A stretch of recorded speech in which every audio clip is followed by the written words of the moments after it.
Paix précaire au Kivu, théâtre où deux camps se toisent nerveusement, des hommes armés, ceux de la RDC et du Rwanda. D'aucuns, surtout les spécialistes, y voient le retour au conflit qui a endeuillé longuement cette partie de l'Afrique des Grands Lacs.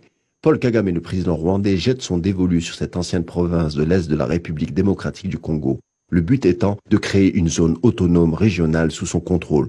Surtout, le Kivu a toujours suscité la convoitise de Kigali, et ce depuis la fin de la guerre du Rwanda en 1994, qui s'est concrétisée par la victoire de l'armée patriotique rwandaise de Paul Kagame sur les forces armées rwandaises du pouvoir Hutu. Depuis, les conflits régionaux ne se sont jamais estompés pour se déporter vers cette région du Kivu. D'autre part, et sur un autre plan, on s'intéresse de près à la réussite économique du Rwanda sans jamais avouer que celle-ci repose largement sur le pillage des ressources de la RDC, comme le métal précieux qu'est le coltan, indispensable à l'industrie électronique dont le Kivu congolais détient les 3/4 des réserves mondiales et dont l'exportation se fait en grande partie par le Rwanda. Selon l'ONU, Kigali constituerait d'ailleurs la plaque tournante du commerce illicite des métaux rares et des pierres précieuses en provenance du Congo.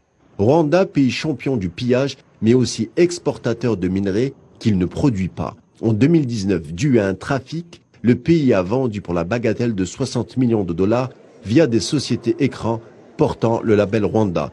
En plus du coltan, il y a l'or, les diamants et autres minerais rares, sans parler du pétrole dans la région du Rutshuru, prolongement de celui du bassin du lac Albert. Un tout qui fait que le Rwanda ne peut pas se retirer d'une zone riche en sous-sol. Si jamais Kinshasa reprenait le contrôle du Kivu, les gros acheteurs des productions minières ne seraient plus les Anglo-Américains de Kigali, mais les Chinois. Un Rwanda que les grandes puissances anglo-saxonnes ont choisi pour être un producteur même illicite de tout type de minerais. Une politique qui irait de pair avec le plan expansionniste dans le Kivu congolais piloté par Paul Kagame. Des grosses unités de production et autres raffineries du coltan à Kigali, ce qui en ferait un acteur mondial essentiel pour la fourniture de ce minerai stratégique. Une politique expansionniste de Kigali reposant sur des relais comme le mouvement des M23 avec aide militaire et des régiments d'hommes. C'est en jouant sur le crédit du génocide